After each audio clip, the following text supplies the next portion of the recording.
I'll never forget, the second day I took Ozempic, I woke up. Oh, I feel something really weird. What is it? I'd woken up and I wasn't hungry. I don't remember that ever happening before. One of the West's most prolific authors. And he has a brand new book, Magic Pill. Award-winning journalist, Johann 47% of Americans want to take these drugs. They are going to change all our lives for better and for worse. And this is something I think people are not being warned about.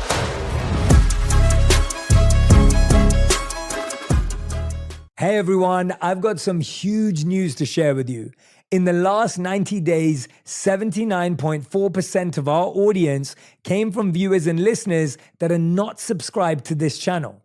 There's research that shows that if you want to create a habit, make it easy to access. By hitting the subscribe button, you're creating a habit of learning how to be happier, healthier, and more healed. This would also mean the absolute world to me and help us make better, bigger, brighter content for you and the world. Subscribe right now. The #1 health and wellness podcast. Jay Shetty. Jay Shetty. The one, the only Jay Shetty. Hey everyone, welcome back to On Purpose, the place you come to become happier, healthier, and more healed. You know that my goal here is to sit down with incredible thinkers, thought leaders, people who are crafting the way our mind works and defining culture to have conversations that truly, truly matter. Today, I get to interview one of my favorite authors. I've been wanting him to be on the show for such a long time, and I can't believe he's finally here. And this new book is one of the ones that I really hope that you take the time to read, because I promise you, your friend, a family member, is having to deal with the challenges that come with this theme and concept in their daily, weekly, and monthly life. Today's guest is none other than Johann. His new book is called The Magic Pill, The Extraordinary Benefits and Disturbing Risks of the New Weight Loss Drugs, and I can't wait to dive into it with him. If you don't have a copy of the book already, make sure you go and grab one. We'll put the link in the comments and caption below. Please welcome to On Purpose, Johann. Johann, thank you for being here. Oh, I'm ridiculously happy to be here. Thank you so much. Honestly, I mean it. I was saying this to you offline, but I'd like to repeat it for my audience. You're one of the most gripping and captivating authors that I've read in a long time in the nonfiction space. I enjoy your work so deeply. I feel completely enthralled when I'm reading your work. I love the way you tell stories. And you effortlessly, with so much grace and kindness, bring people into a universe that they can understand very complex things and make sense of how to apply them in their life, which is so hard to do. So thank you so much for all the work that you do and the experiments you do on yourself. Oh, cheers. Thanks, Jay. Yeah. And the fact that we're from very similar places in the world. We're basically neighbours. We're basically neighbours. Yeah, exactly. We might go a little bit too British in this podcast. So I've been going to try and remember we are talking to a mostly American audience. Yeah. I was saying to you, I was once in a diner, in fact, in an IHOP in a place called Cactus, Arizona. And I was trying to order pancakes. I kept saying, can I have some pancakes, please? And she kept going, what? And after a while, she said to me, do you speak English? I was like, my people invented it. What do you mean, right? So I'm very conscious that, we sound like weird refugees from Downton Abbey. I'm going to try and Americanize slightly. Well, it's funny because every time I live in the United States, but everyone in the United States always tells me that they find the British accent quite authoritative and they see it as a sign of education and knowledge. And for me, when I hear a TED talk in the American accent from a professor or a researcher, that's when I find that it's authoritative. Do you feel that way, or what's your take? Oh, that's so interesting. I think because I live here half the year. Yeah. I think I'm kind of torn between the value of our accents, but I'm conscious that we get given we basically go in with the assumption of 10 added IQ points in any situation, right? So yeah, and I'm like, if you knew me, I'm not from a posh part of England. Like I'm not posh. Anyway. We sound like hilariously posh. Like I was literally raised by my grandmother whose job was to clean toilets, but we sound basically like the Queen. The Queen, exactly. Which we're not. But Johann, so I want to dive straight into this, and I want to start off by saying, what are some of the biggest misconceptions you've heard about Ozempic? Almost things that people may even be thinking as they're tuning into this or watching this right now. What are some of the things people already think they know, but you actually believe are misconceptions? I think the biggest misconception is that we should either be, yay, these drugs are amazing, or boo, these drugs are evil. The biggest misconception is that we can be certain or confident about these drugs at the moment. I'll never forget, from the moment I learned about these drugs' existence, I felt so conflicted. It's why I wrote the book, right? I remember the moment so vividly. It was the winter of 2022, and it was that moment when the world was opening up again. And I got invited to a party for the first time in God knows how long, and I decided to go. And I was in an Uber on the way there. And the party was thrown by an Oscar-winning actor, I think someone you know, actually. And I'm not saying that just to name drop, it's relevant to what happened next. And on the way there, I was feeling kind of gained quite a lot of weight during lockdown. I was feeling kind of schlubby. I was quite fat at the start of lockdown. I was fatter then. And I was thinking, oh, this is going to be awkward. And then I suddenly realized that kind of everyone I knew had gained some weight during lockdown. And I thought, oh, this is going to be fascinating to see all these Hollywood stars with a bit of chub on them, right? And I arrived and I started walking around. And it wasn't just that no one had gained weight, everyone was gaunt, right? Everyone looked like their own Snapchat filter, right? They were like clearer and cleaner and sharper. And I was kind of wandering around a bit of a daze. And I bumped into a friend of mine on the dance floor. And I said to her, whoa, looks like everyone really did take up Pilates during lockdown. And she laughed like you just did. And I must have looked puzzled. And she said, well, you know, it's not Pilates, right? And I had no idea what she was talking about. And she pulled up on her phone an Ozempic pen. And that was when I learned, I guess in the next couple of days, that we now have a new form of weight loss drug that works in a completely new way, that causes the average person who uses it to lose 15% of their body weight. In fact, with Mounjaro, the next in this class of drugs, you lose 21% of your body weight. And for the next, which will be available next year, Triple G, you lose 24% of your body weight on average. And I remember as soon as I heard that, just feeling this tremendous division in my own mind between, on the one hand, I could obviously see the benefits. I'm older now than my grandfather ever got to be. He died when he was 44 of a heart attack. Wow. Loads of the men in my family get heart problems. My dad had terrible heart problems. My uncle died of a heart attack. My other uncle had a heart attack but survived it. And I knew that sadly, the scientific evidence is very clear that obesity makes it much more likely you'll have heart problems along with many other medical problems. So I thought, okay, if there's a drug that can reverse or really reduce obesity, that could have really big health benefits. But I also thought, wait a minute. I've seen this story before, right? Every 20 years or so, a new miracle weight loss drug is announced. We're told it's going to save us all.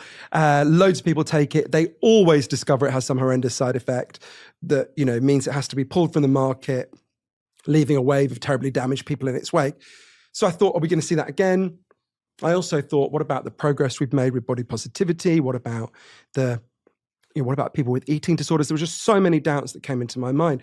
So to really get to the bottom of this, I ended up going on this big journey all over the world, from Iceland to Minneapolis to Okinawa in the south of Japan, to interview the leading experts in the world on it, the biggest defenders of the drugs, the people who made the breakthroughs that made them possible, the biggest critics of the drugs. And I learned a huge amount about the extraordinary benefits of these drugs, the disturbing risks of these drugs. There's 12 quite disturbing risks. How it's going to transform the culture in all sorts of ways, that even people who don't want to take these drugs, it's going to change the world around you in really fascinating ways. But at the end of all that, it's a slightly weird feeling. I still feel quite conflicted about it. So I guess the misconception is that we should be so sure, right? This is complicated and we have to think through the complexity. So Johann, this idea that we have of, or this misconception that you just mentioned that we have of this idea of that it's all good or all bad, I wondered through your research kind of how you felt about that type of thinking. I feel like as humans, we have this very binary thinking about anything and everything, right? Oh, that's a good person. They're a mean person. They're a healthy person. They're an unhealthy person when it comes to drugs. Oh, this one's perfect. This one's going to ruin your life. What did you discover about people's binary types of thinking through the research of this drug? I guess because if you think about this drug, and the book is called Magic Pill, because there's 3 ways we could think about this as magic. And the first 2 are the kind of binary ways, right? The first way is these drugs could be magic in the sense that they could just solve the problem of obesity. And I've got to tell you, there are days it feels like that. My whole life, I've hugely overeaten because I was screwed up by the food industry and various other things. And now, you know, to do the book, I've been taking Ozempic for a year. There's been lots of ups and downs, but, you know, now that problem has largely gone away. I've lost an enormous amount of weight, 42 pounds, but also I've lost a lot of these destructive habits. So, you know, it could be magic in the sense of just like, whoa, the problem's solved. The second way it could be magic, and I think this is a real possibility, is it could be like a magic trick. It could be like, you know, the conjurer who shows you a card trick while secretly picking your pocket. It could be that in addition to giving you these benefits, the risks, and there are really significant risks here, are so substantial that they undo the good I don't rule that out. In fact, I think it's a significant possibility. But the third way is actually the most likely, and I think it's the one that gets us out of that kind of binary thinking. And it's that, think about the stories of magic that we grew up with as kids, right? Think about, I don't know, Aladdin, right?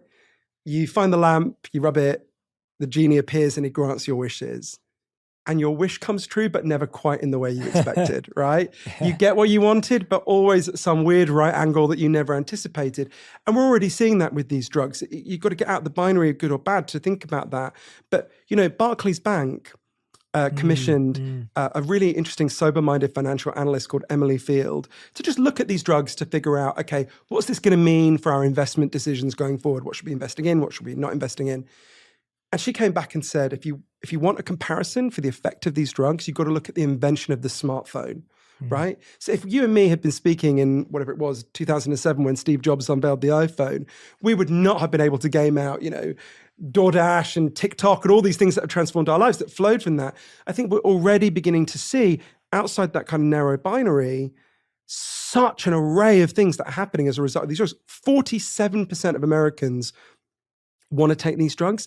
They are going to change all our lives for better and for worse in a way that I think we need to take a moment as this extraordinary transformation happens all around us to really think through the benefits, the risks, and what it's going to mean for all of us and what we should do about it now. Yeah, let's talk about how we got here. You mentioned there that the food industry has screwed you up. You mentioned just there. Let's talk about how we got here, how we even needed to turn towards these drugs, starting with some of the issues that you think the food industry has caused and how we've been trained to almost eat more, eat worse, eat unhealthier for ourselves. For a long time, I thought when I was researching the book that I was looking at two separate topics. Because I thought at first, so I was looking at why did obesity explode in our lifetimes, massively explode, and how do the drugs work? But actually, I discovered these are not separate topics. The same thing explains both at its core. So I would just urge everyone watching, listening to just stop for a moment and Google photographs of beaches in the United States or Britain in the year I was born, 1979. Just take a look at them, right? If you look at them, they seem really weird to us because almost everyone is what we would call skinny or jacked, right? And you look at it and you think, that's really weird. Where's everyone else? Was it like a skinny person convention in Atlantic City that day? And then you look at the population figures. No, that's what people look like in the year I was born. Humans have a bit more than 300,000 years in which obesity is extremely rare. And then essentially in your lifetime and mine, it absolutely blows up. Between the year I was born and the year I turned 21, obesity doubled in the United States. And then in the next 20 years, severe obesity doubled again. And it seems really weird. What's going on? What could possibly explain this unprecedented transformation in our bodies where we got to the point where now 42% of Americans are obese, right? Seems really weird. What happened?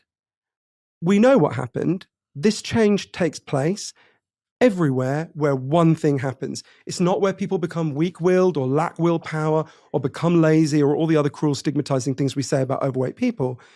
It always happens where people move from mostly eating fresh, whole foods that they prepared on the day to mostly eating processed and ultra-processed foods, which are constructed in factories out of chemicals in a process that actually isn't even called cooking, it's called manufacturing food. And it turns out this new kind of food, which never existed before in human history, affects our bodies in a completely different way to the old kind of food that all humans before us ate. And there's loads of ways that's true. I go through 7 reasons in the book, but there's an experiment that was actually done here in New York that to me just totally distills what happened to us, right? So it's done by a brilliant Irish scientist called Professor Paul Kenny, not just up the road from where we are. So he's the head of neuroscience at Mount Sinai here in New York.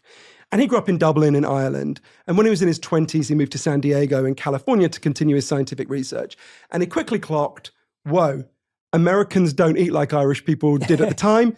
Much more processed and ultra-processed food, much more sugary, salty food, right? And like many a good immigrant, he quickly assimilated. Within a year, he'd gained like 30 pounds. And he was like, whoa, what's going on? And he felt like this new kind of food he was eating wasn't just affecting his gut, it was affecting his brain. It was changing what he wanted. So he designed this experiment to test it, which I have nicknamed Cheesecake Park. It's not the official name of it. It's very simple. He got a load of rats and he raised them in a cage. And they had nothing to eat but the kind of healthy food that rats evolved to eat over thousands of years, right? In pellet form. So when the rats have got the kind of natural food they're used to, they would eat when they were hungry and they would stop when they were full. And they never became overweight or obese. Given their kind of natural food, they had a kind of innate nutritional wisdom that meant they would go, oh no, I've had enough now. Then Professor Kenny introduced them to the American diet. He fried up some bacon, he bought a load of Snickers bars. Crucially, he bought a load of cheesecake.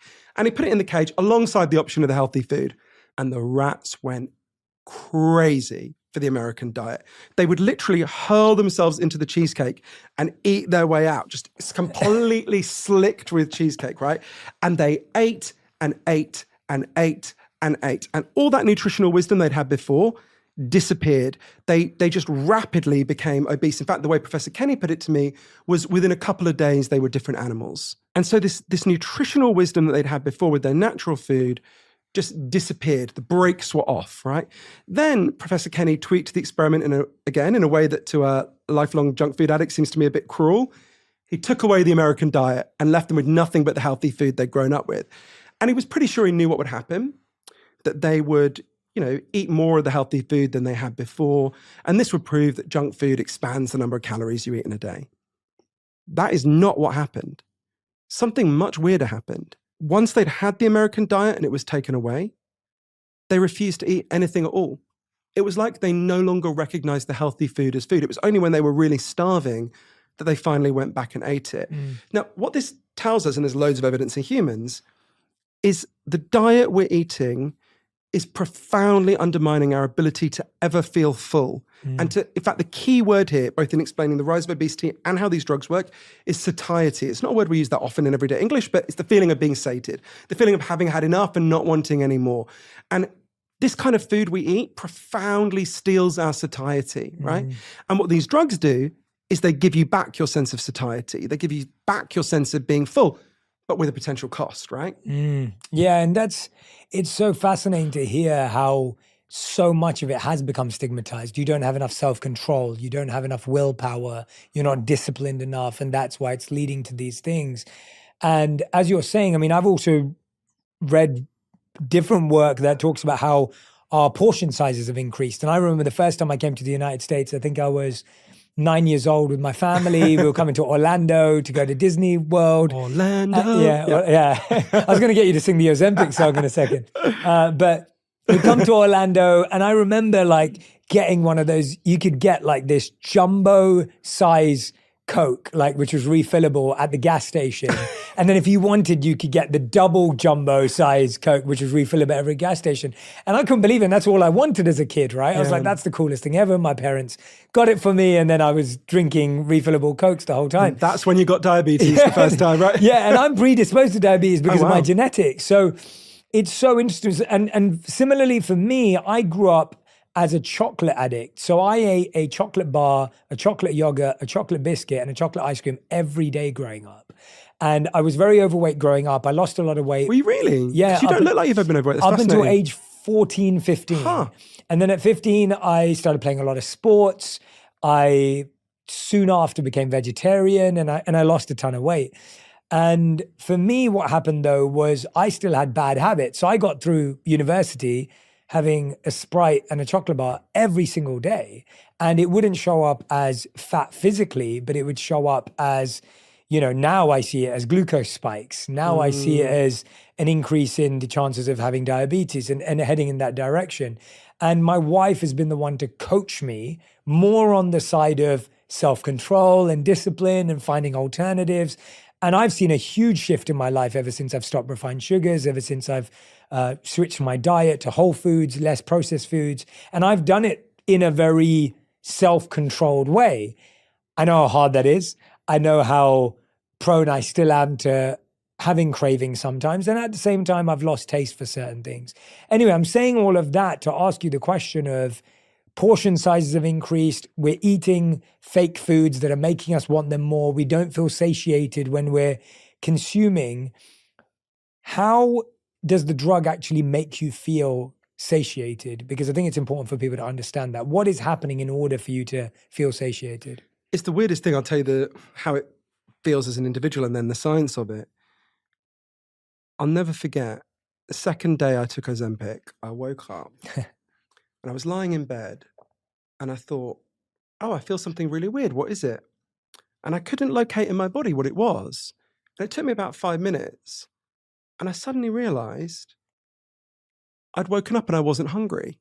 I don't remember that ever happening before, right? From when I was very young, grew up in a working class family, we ate constant processed and junk food. And I was in a bit of a daze, and there's a cafe just around the corner from where I live.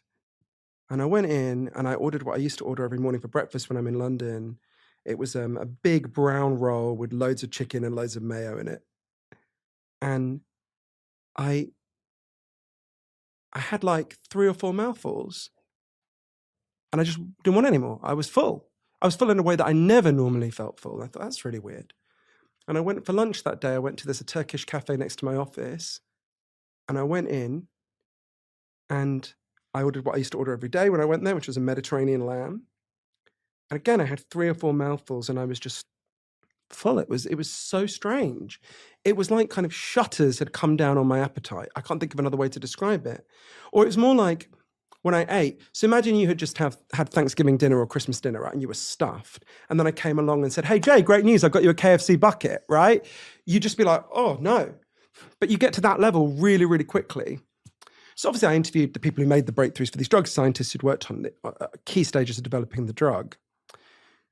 One of the weird things about this drug is we don't actually know how it works.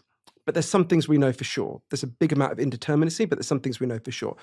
If you ate something now, it doesn't matter what it is, something healthy, unhealthy, after a little while, your pancreas would produce a hormone called GLP-1. And GLP-1 we now know is just part of like the natural signaling in your body saying, hey, Jay, you had enough, stop. It's like the brakes, right?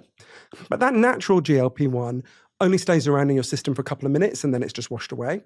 So what these drugs do is they inject you with an artificial copy of GLP-1 that instead of being washed away in a few minutes, stays around in your system for a whole week. It's why when I go to the cafe, I only want 3 or 4 mouthfuls because I'm already so close to full. My GLP-1 or this artificial boosting of GLP-1 makes me feel full so quickly. So initially it was thought when they were developing these drugs that because this hormone is made in the gut, it has an effect primarily on the gut. This must be a drug that's, changing your gut in some way. And it clearly is, right? And there's all sorts of ways we know that. But from interviewing the cutting edge scientists working on this, particularly neuroscientists, it's increasingly clear that in fact, these drugs work primarily on your brain. You don't just have GLP-1 receptors in your gut, you've got them in your thyroid, which is important for something else, and your brain. And these drugs are profoundly changing your brain. We know that if you give these drugs to rats and then you kill them and cut their brains open, which obviously you're not allowed to do with humans for very good reasons, what you see is the drug goes everywhere in the rat's brain. Everywhere, right? So I remember when I learned that, and I learned it quite a while into, a few months into taking the drugs, so it's a disconcerting thing to learn. You realize, how would I put it? It's a much more intimate transformation, right? Something that changes your gut, you sort of feel like, oh, okay, that's fine. Something that's changing your brain and profoundly changing your brain partly explains why the effect is so powerful, why these are so much more effective than all previous diet drugs. It also potentially raises some other benefits in terms of benefits for addiction. It also raises some other risks around whether it may cause depression because there's a debate about what it's actually doing in your brain. But for me, it just sort of made me realize, oh, this is like I say, a much more intimate change than a lot of people realize, I think, when they start taking it. Yeah, who was it? Was it your nephew who said, where is Johann Hari and what have you done with him? Was it your nephew? My little godson. Your little godson, yeah. It was a while to take it. I took them to McDonald's. So I have my relationship with junk food is probably best typified by one of the low points in my life. I can tell you exactly when it happened. It was 1 p.m. on Christmas Eve, 2009. And I went to my local branch of KFC in East London. And I went in, I said my standard order, which is so disgusting, I'm not going to repeat it in front of someone. It's got a healthy glow. Please. It was literally a bucket of fried chicken. And the guy Trust me, I love a bucket of fried chicken. You look like, you've got such a healthy glow, you look like you've never eaten a chicken drumstick. I'm plant-based now, but back in the day, that's like popcorn chicken would have been my jam, yeah. The guy behind the counter said to me, oh, Johann, I'm really glad you're here. I was like, all right. And he went off behind where they fry the chicken and everything. And he came back with a massive Christmas card in which they'd written to our best customer, and everyone had written like personal messages to me. And one of the reasons my heart sank is I thought, this isn't even the fried chicken shop I come to the most. Right? How can this be happening to me? It was the second lowest moment in my my life as an overweight person. The worst was the time that I was fat shamed by the Dalai Lama. But no, there was this moment where, it's not even a joke, by the way. Yes, you need to tell us. I'll about it. tell you the horror of the Dalai Lama another time. But so I'd had this very intimate relationship with this food all my life, and to have it, there were many good things that flowed from taking Ozempic for me, and there are many benefits to it, as well as some significant risks.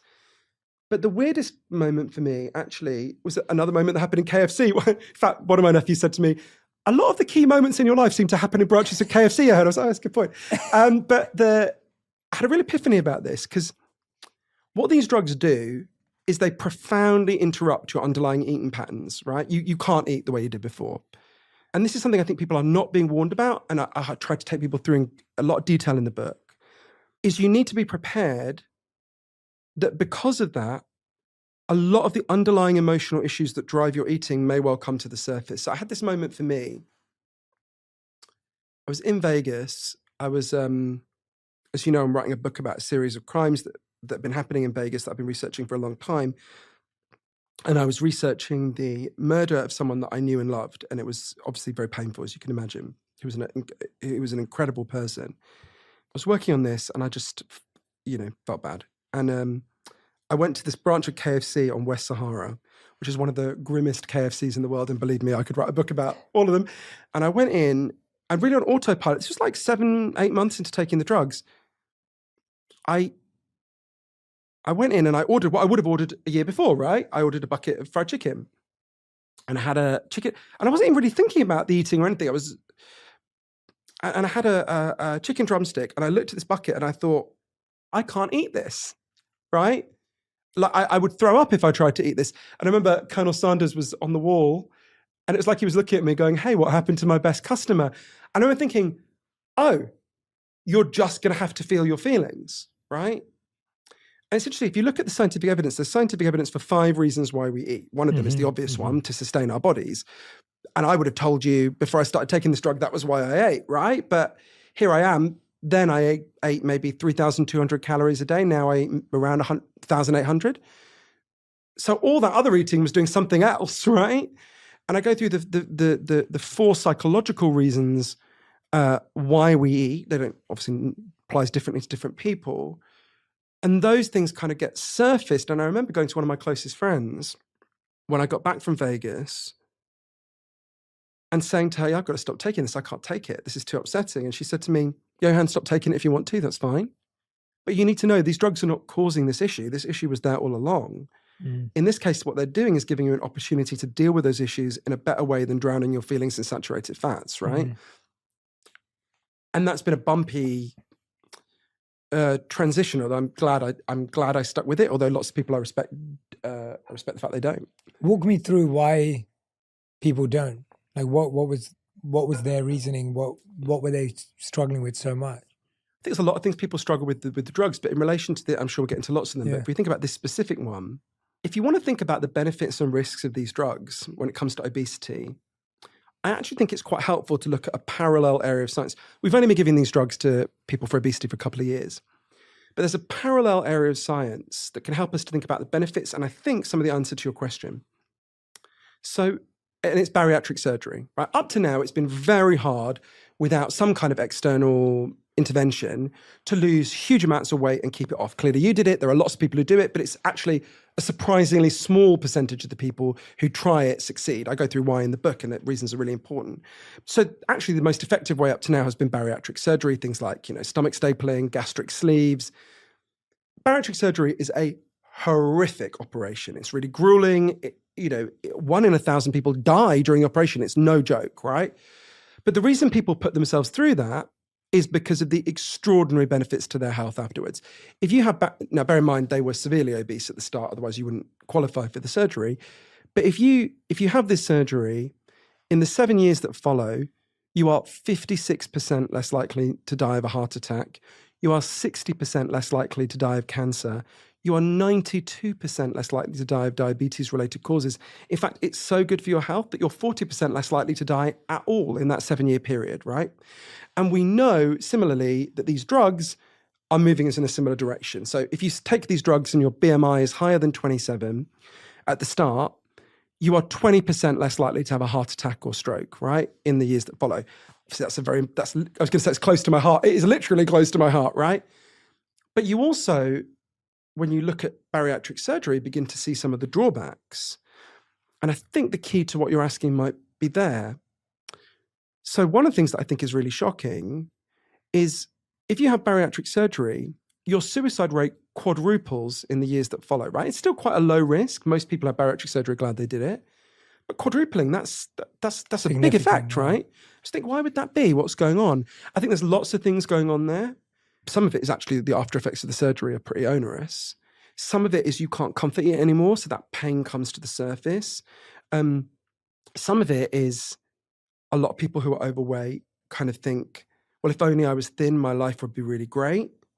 It's that magic pill, yeah. Exactly, and they lose the weight and, you know, your husband's still an asshole and you still hate your job. And I think there's also I'll give an example of a really deep psychological issue that I think is surfaced in some cases by these drugs in bariatric surgery. Something I learned about from a wonderful man who you should have on actually, called Dr. Vincent Felitti. It was really hard for me to learn about this. So Dr. Felitti was a doctor in San Diego in the early 1980s. And he was approached by Kaiser Permanente, the big not-for-profit medical provider in California. And they said, look, we've got a problem. We don't know what to do. Please help us. A problem they had was that obesity was hugely rising. In fact, it was very low by our standards, but it was rising. And they said, look, nothing we do works. We give people, you know, diet plans. We give them personal trainers. It's not working. Can we give you a load of money and just do blue skies research, figure out what the hell we should do? So Dr. Felitti took the money and was like, oh, what can I do? So he started working with 200 severely obese people who weighed more than 300 pounds and had for a long time. And he's like, what could I do? And he had an idea that sounds, and in fact is, kind of dumb. He said, what would happen if really obese people literally stopped eating and we gave them, like, you know, vitamin C shots so they didn't get scurvy or whatever? Would they just burn through the fat supplies in their body and get down to a healthy weight? So with a ton of medical supervision, they did it. And incredibly, at first it worked. There was a woman who I'll call Susan, not her real name, who went down from being more than 400 pounds to 138 pounds. Staggering transformation. And, you know, her family are calling the doctor and saying, you saved her life. She's thrilled. And then one day, she cracked. She went to KFC, or actually I think that's projection. She went to somewhere and, you know, started hugely overeating again and quite quickly got back to a dangerous weight. And Dr. Felitti called her in. He said, Susan, what happened? What happened? And she looked down. She was really ashamed. She said, I don't know. He said, well, tell me about the day you cracked. Did anything in particular happen that day that didn't happen some other day? It turned out something had happened that day that had never happened to Susan. She was in a bar and a man hit on her, not in a nasty way, in a nice way. And she felt completely freaked out and went and started eating. That's when Dr. Felitti asked her something he'd never thought to ask her before. He said, Susan, when did you gain your weight? In her case, it was when she was 11. He said, well, did anything happen when you were 11 that didn't happen when you were 9 or when you were 14? Anything in particular happen that year? And she looked down and she said, well, that's when my grandfather started raping me. Dr. Felitti interviewed everyone in the program. He discovered that 60% of the women had made their extreme weight gain in the aftermath of being sexually abused or assaulted. And at first he was like, what's going on? It doesn't make any sense. And Susan explained it to him really well. She said, overweight is overlooked, and that's what I need to be, right? Clearly, obesity for women has a protective sexual function. You are somewhat, it can still happen, of course, but you are less likely to be sexually assaulted if you gain a lot of weight. And so for Susan, losing a huge amount of weight made her really frightened and feel really vulnerable and brought her back to that terrified place of abuse. Now, there's lots of psychological things that go on. That's only one of many, but I think, and of course, it can give you an opportunity to deal with those feelings, right? But again, it gives you a sense of like the incredible psychological complexity of what's really going on here can kind of come to the surface in complicated ways. Yeah, and what's interesting about that is no matter what the psychological reason may be, you're almost dealing with that feeling for the first time in 3 or 4 decades. So it almost feels like a new feeling. Would that be fair enough to say? It almost feels like, what I mean by that is there are certain feelings and thoughts that we've had since we were young and we've found ways to cope with them. But if this is something that you've been able to kind of put aside for 10, 20, 30 years, and all of a sudden now that this is blocking something which is giving rise to that, it almost feels like, wow, I haven't learned how to deal with this for a long time. I think that's really right. I think you're right. It's even worse than a new feeling. It's a buried feeling, right? And obesity is so laden with shame and the cruelty in this culture towards, which I've experienced to some degree, but women get it much, much worse. If you have a BMI higher than 35 and you're a woman, 42% of those women get insulted literally every day, right? And I really wanted to think this through because I was very conscious that we've made so much progress in this culture. I mean, we were nowhere near where we need to be, but we've made some progress.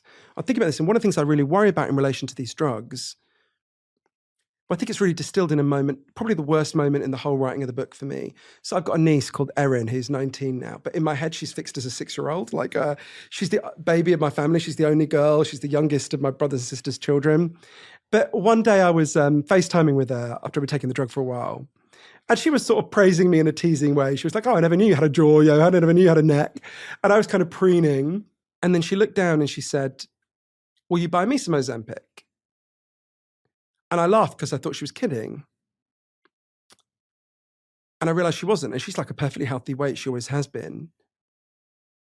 And I thought, I've undone all the messages I've ever tried to give her, right? About valuing yourself, and I thought, she's grown up seeing a broader range of body types in female celebrities than we ever grew up with. For sure. And now all of those women pretty much are bone thin, right? And I really wanted to think this through because I think there's sort of 2 categories here which are quite different.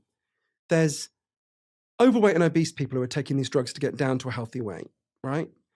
Now, they're still incurring the 12 big risks that I write about in Magic Pill. There's still a lot to discuss there, but I think there's a lot to defend there. Then you've got people who are already a healthy weight or indeed skinny who are taking them to be super skinny. Now, I don't judge those people. We live in a culture that makes women feel shit about their bodies, whatever they do. And there are tremendous pressures on them. And I don't judge where those women are coming from at all. But they're incurring all the 12 risks for none of the benefits, right? I mean, well, rather for aesthetic benefits, but not health benefits. And in fact, they're endangering their own health in all sorts of complicated ways. To give an obvious example, as you age, you naturally lose muscle mass. Muscle mass is the total amount of soft tissue in your body that you need to like get out of a chair, walk up the stairs, whatever it might be. So as you age, you naturally lose muscle mass from the age of 30, depressingly. So if you're going into the aging process already with quite low muscle mass, which people who've taken the drugs to be super skinny likely will be, it could cause you real problems when you're older. You'll be much less mobile. You'll find it harder to walk up the stairs. You're at risk of a condition called sarcopenia, which means poverty of the flesh. It's where basically you just can't do much because you're quite physically weak. So I think we've got to distinguish between those 2 things. And then we've got to think about also what this means for body positivity and how we think about it in relation to that. There was a particular person who helped me to think about that. I could tell you a bit about her if you like. Yeah, please. So there's this woman, you probably remember her, Jay, because we're from the same place. So when we were kids, you only ever saw fat people on television as the butt of a joke, right? Particularly overweight women, right? It was vicious. And the first person I ever saw challenge that, I remember it blew my mind. It was on Kilroy, which for people who don't know, it's like if you imagine a kind of dollar store version of Ricky Lake, right? The first person I ever saw challenge it was this woman called Shelley Bovey, who basically introduced body positivity to Britain. She was the first person to ever talk about this and write about it in Britain on a big public stage. So I went and tracked her down because I really want to think this through with her. She's 76 now. And her story, I think, really helps us to think through the complexity of this. So she grew up in a kind of big working class town in Britain called Port Talbot. I guess the equivalent in the US would be like Scranton. She was, as she would put it, the only fat girl at her school. This was the 1960s. And one day after class, her teacher said to her, Bovey, stay behind, I need to talk to you. So she's sort of sitting there thinking, hey, what did I do? And she goes up to the teacher and the teacher said, You're much too fat. It's disgusting. Go see the school nurse. She'll sort you out. So completely thrown, she goes to see the school nurse. And the nurse says, why are you here? She said, well, the teacher says I'm too fat. And the nurse said, take off your clothes. I'm going to look at you. And the nurse looked at her and said, oh, disgusting. You're too fat. And just berated her. Said, you're greedy. You're a pig. Eat less. And Shelley, completely thrown, kind of leaves. She was soaking up this kind of abuse the whole time, right? Girls were constantly saying to her, thank God I don't look like you. And really, her whole life, she's soaking up this abuse. When she got pregnant, she went to the doctor. First thing the doctor said was, shouldn't be pregnant when you're as fat as you are. When she gave birth, she had a very painful birth, difficult birth. She's lying there covered in blood, and the midwife said to her, you really need to lose some weight. When her baby wouldn't attach, he wasn't feeding properly, she went to the doctor. The doctor said, what are you trying to do? Make the baby as fat as you are? Overweight and obese people are soaking this up all the time. And most of them just internalize it. Shelley told me she had never looked at her body naked. Even in the shower, she would sort of wash herself but not look, because she felt such hatred for her own body. And one day she learned that in the US, there was this movement, which at the time called itself fat pride. There's still some people who use that term now. We would probably call it more body positivity, who just said, why are we taking it? This is just cruelty. This is like racism or homophobia or sexism. Just no, we're not going to be treated like this. You're not going to get to talk to us like that. And so she wrote the first ever book advocating for body positivity, still stands up now, brilliant book called The Forbidden Body, in which she argued against this stigma. And when I tracked Shelley down, she stressed to me she's really proud of everything she said about stigma. And I think she's 100% right to be. Stigma, A, is just a form of bullying, and B, makes the problem much worse, right? Lindy West, who's a brilliant body positivity advocate, said, people don't take good care of a thing they hate. If you make people hate their bodies, it doesn't make them take better care of them. Mm-hmm. But something happened to Shelley next. I think if we're going to be truthful and compassionate, we have to talk about. Shelley was very overweight. She was not yet 50, and she was losing the ability to walk. And so she had to be in a wheelchair, and she went to her doctor, and her doctor said, well, because of your weight, because of the strain that's putting, you've got problems with your heart. And Shelley felt this profound dilemma, because she was so proud of everything she said about stigma. At first she thought, well, I want to talk about these health challenges, but is this contradictory? There was at the time a newsletter in Britain called Fat News, which was like a body positivity newsletter. And she wanted to write about this. And they said, no, that's not what we want. We're here to tell the positive news. And she said, but if we love ourselves, don't we want to tell the whole truth? And she felt really conflicted about this. And for a long time, she felt like it was either or. Either you're against stigma, or you're in favor of reducing obesity where you can. But, she then, and she's the first to acknowledge this is extremely hard to do, but she lost a lot of weight through dieting. She went from being unable to walk to being able to run. Her health massively improved. Her heart problems went away, which tends to happen when you reverse obesity, like when we talked about with the bariatric surgery. And Shelley, I thought, put it to me in a really wise way. She said, it's not either or, it's both and. If you love someone who's obese, as everyone watching will, I'm pretty sure you want to protect them from two things.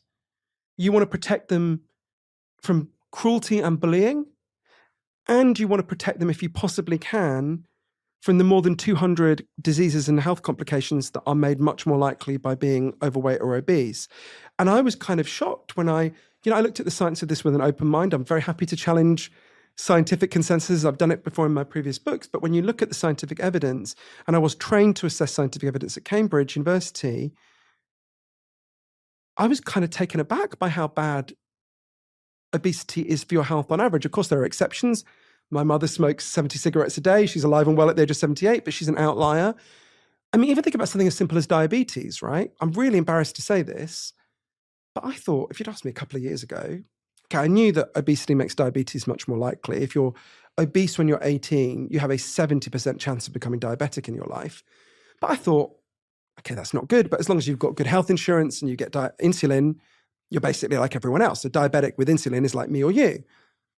That's not true at all. When I interviewed the leading, doctors who are leading people who treat diabetics, when you look at the scientific evidence, diabetes knocks 15 years off your life on average. It's the biggest preventable cause of blindness in this country. More people have to have a limb or extremity amputated because of diabetes in the US than because they got shot. And you will have noticed a lot of us get shot, right? In fact, the effects are so bad that one of the leading doctors in Britain who treats diabetics, Dr. Max Pemberton, said to me, if you gave me a choice between becoming diabetic or becoming HIV positive, I would choose to become HIV positive, because if you're HIV positive and you get treatment, you live as long as everyone else. That is not true of diabetics, type 2 diabetics.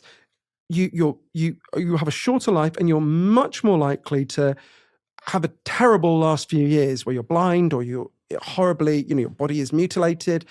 And I found that so frightening to take on. And I'm conscious that loads of people hearing that will experience that, and it's very painful. It is extremely painful to hear.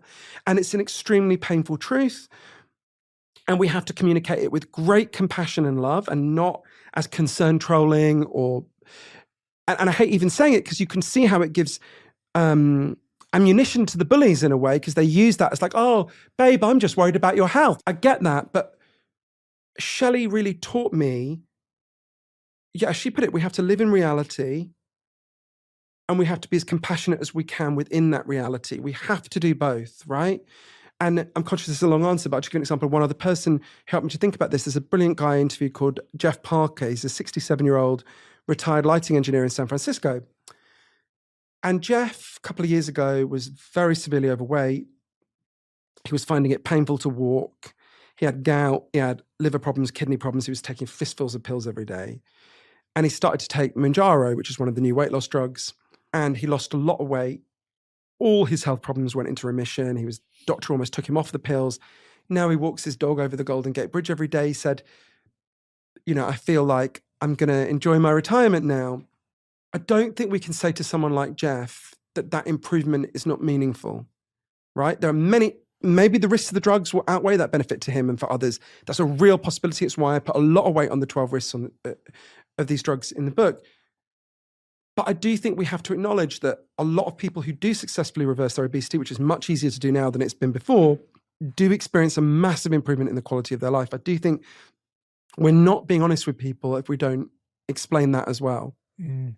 Thank you for going into that. Actually, it was a very thoughtful answer, and those stories give us an entryway into the psychology and the mind of so many of us and what we're all struggling with. With Shelley, I'm intrigued.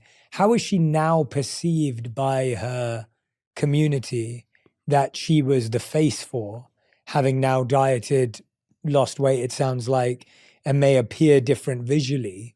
How is she now perceived, and how does she feel about reconnecting with that community and talking about it with them? So as she would say, and she speaks for herself much better than I can, so I don't want to too much ventriloquize her, but because she's a very articulate person, I think it's really complicated, and I understand why it's complicated. Some people saw her as a sellout. And I think Shelley's attitude was, what kind of body positivity would it be that would shame me for keeping my body alive? And there's a big division going on now among body positivity advocates, where they have many good arguments. And it's worth stressing. So if we think about the history of diet drugs, think about the 70s, right? One of the first things the Fat Pride movement did was point out, so there were diet drugs in the 70s that were amphetamines, right? They're hugely popular. There were staggering figures, like more than 10 million amphetamine prescriptions were written in 1970 in this country for weight loss, right? And it turns out taking loads of speed to lose weight, not a good idea. Who knew? But and they had to be taken off the market because it screws you up, right? Partly because you develop tolerance to these drugs, so you have to take higher and higher doses to get the same effect. And if you're taking really high doses of speed, as anyone who knows any recreational drug users will know, don't end so well for you. Skinny but psychotic is not a great trade-off. Definitely maybe for some people it is, but not for me.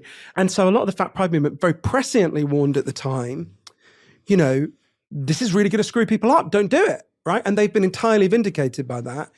And it may be, and I think there's a significant chance of this. I don't think it's the most likely option, but I do think it's a significant chance that they'll be vindicated on these drugs as well, going, look, this is a big risk, right? For me, especially with the history in my own family, what I felt I had to do was weigh two risks. And I think that's what most people watching and listening this will be the position they're in. Realistically, I was going to remain obese. I tried dieting many times. I always ended up fatter than I was at the start. I tried insane and intense diets. I'd gone to diet camps in Austria where they give you tea for a week. I'd done it all, right? Realistically, I was going to carry on being obese to some level. So for me, the choice was, what are the risks of continuing to be obese versus what are the risks of these drugs? That is not an easy calculation. There's a lot we don't know. We're learning more and more. There's a lot of detail in the book that I think people don't know about. It's a hard calculation, and I don't know if I've made the right choice for myself. So it may well be, there's a significant chance that their caution about this will be vindicated. And they're also right to say, it's clearly not the case that we're only taking this to deal with health problems, right? And that's true of me as well. There's a significant amount of just relief from the stigma of being fat. Vanity. I like being thinner, right? Because of the culture we live in. Some of that's the health benefits and the risk to my heart, of course. But some of that isn't. A big part of it isn't. We've got to level with people about that. So it's possible that they'll be vindicated. And even if they aren't, we've really got to understand where it comes from. If you are soaking up abuse your whole life, that cruelty, that bullying, I totally get. There's an analogy I always think of, which is, I'm gay. The height of the AIDS crisis, when doctors explained to gay men, look, because of the nature of anal sex and because gay men tend to have a lot more sexual partners than other sexual combinations, this is going to affect gay men much worse than other communities. So they wanted to, shut down the bathhouses in San Francisco, really warn people, say, while we don't know, you shouldn't have sex, right? And a lot of gay men were like, our whole lives we've been told our sexuality is disgusting, we're diseased, we're evil. And now you come along and tell us this as well. We're going to carry on going to the bathhouses, we're going to carry on. And I get where they're coming from. I might well have been like that myself at the time. But now we realize, looking back, well, you have to separate the stigma from the scientific advice, right? I'm sure there were lots of homophobes picking up those arguments and bullying gay people. Yeah. Exactly. But equally, there was the scientific reality, which is it was much more likely to affect gay people. And lots of those people who refused that advice, tragically, are not here now because they refused it. So I think, and that doesn't mean that I stand over those people and go, what fools? I totally get it. But I do think we have to, as Shelley says, we have to separate out two things. We have to separate out the stigmatizing, cruel things that are said from things that are just physical. Think about cancer, right? The leading cancer group in Europe, Cancer Research UK, explain. If you carry excess weight in your body, it doesn't just sit there. It's not inert. It's active, right? It sends signals through your body. And one of those signals is for your cells to divide more rapidly, which can cause cancer. This is why obesity is one of the biggest causes of cancer in the developed world, right? That's true. Even if we got rid of all the stigma in the world, which we passionately should fight to do, it's still going to make you more likely to get cancer, right? That's not something we can undo with an argument. And therefore, we do need to think about this. Also, though, I'm very conscious, the most important thing we've got to do, so people like me are in a shitty trap, right? You've got to choose risky medical condition, risky drug. But that is not inevitable. And we should not tolerate that being the choice for our children, right? Japan, for example, right? I can explain how they did it, but the key thing to understand is the way one expert put it for me, a brilliant man named Professor Michael Lowe at Drexel University in Philly, is processed and ultra-processed foods dug this hole. They stole our satiety. And the drugs fill it in. The way he put it was, so you've got to see that these drugs are an artificial solution to an artificial problem, right? So we've got to pull back, in addition to the dilemma about the drugs for people like me, we've got to pull back and go, how did we get here? And how do we make sure the next generation of kids are not in that position? And absolutely, this is the dilemma a lot of us face, but it doesn't have to be the dilemma for our children and grandchildren. And I went to places that have solved this dilemma, that show us the way out. So that's the kind of broader argument, which I think is so important to stress as well. Yeah, absolutely. Before we get to Japan and before we get to those, so the Barclays Bank produced a report to guide investors, and it told them to get out of investing in fast food and ice cream because those markets are going to tank. Financial advisors are also expecting a decline in the demand for knee and hip replacement. But when you look at investment, I found that fascinating. I'm like, do I believe that fast food is growing or is shrinking? And while I see the rise of organic vegetables, but still expensive, while I see the rise in people proposing a largely plant-based diet, if not full, but a larger plant-based diet, again, more expensive, harder to access, maybe difficult to know what to do. I don't see fast food shrinking as an industry. Did you see that? Are you seeing that through your research? Were you seeing investment shift and redirect, or is that a myth as well? Krispy Kreme stock is down. The head of Nestle, Mark Schneider, has been making very nervous noises about their ice cream and confectionery market. So we've got to look at the longer term trend. 47% of Americans say they want to take these drugs. And there's a big access question at the moment, but 8 years from now, Ozempic goes out of patent. At that point, it will be a daily pill and it will cost about $1 a day. I would anticipate 47% is an underestimate for how many people will take it, provided some of the 12 big risks that I wrote about in the book don't blow up, which is a real problem. Yeah. Think about Jeff Parker, the guy I just talked about in San Francisco. Everyone like Jeff becomes a walking advertisement for the drug. Everyone goes, what happened to Jeff? He looks completely different. My God, he's so much healthier. So you can see how it creates a huge growth effect. So you're right. At the moment, we've got two trends. We've got the ongoing explosion of fast food, which is, blowing up and is implanted in us from the moment we're born. More 3-year-old children in this country know what the McDonald's M means than know their own last name. More people in the world recognize the McDonald's M as a symbol of McDonald's than recognize the cross as a symbol of Christianity, right? So this is really deep in our consciousness. So you've got that huge explosion in fast food, which is growing and growing and growing. And you've got huge numbers of people who want to take these drugs. Now, one of those trends is going to win, right? So as more and more people take the drugs, we're already seeing the effects. And I think in a way, some of the best predictors are the financial markets. Jefferies Financial just did a big report for the US airlines saying you're going to have to spend a lot less money on jet fuel pretty soon because a lighter population takes less jet fuel to fly. There's even just like crazy little things. There's been a huge run on jewelers in Los Angeles because people's fingers have shrunk so much that they need their wedding bands refitted. Or think about, you mentioned the hip and knee replacements. Companies that manufacture knee and hip replacements, the joints for them, their stock is going down because the main driver of knee and hip replacements is obesity. And if there's a lot less obesity, there's going to be a lot fewer knee and hip replacement operations.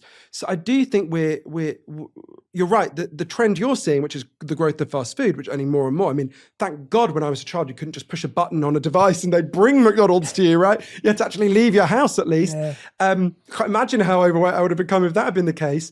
That trend is driving the other trend as well, right? So they're densely interconnected. It's also a big question comes out as, and like you keep saying, we don't know enough. And I want to talk about the risks now, because we've talked about somewhat of how we've got here, the challenges that we're facing mentally, psychologically, societally, into why we're in this situation in the first place. But what's fascinating to me is, are a lot of the Big 12, which I want to dive into, the Big 12 risks and the issues with the drugs, are a lot of them more long-term than short-term? And based on your own personal experience, are the short-term ones tolerable and the long-term ones the ones that we would consider intolerable and complicated? So I would distinguish between the well-known side effects and these 12 big risks. So there's things like nausea. Almost everyone who takes these drugs feels nauseous at first. Throughout the day? No. Different people have different experiences. So some people have horrible experiences. I interviewed someone called Sunny Newton in Vermont who, she said it was like there was an alien living inside her and it was like thrashing about and she just wanted to vomit the whole time.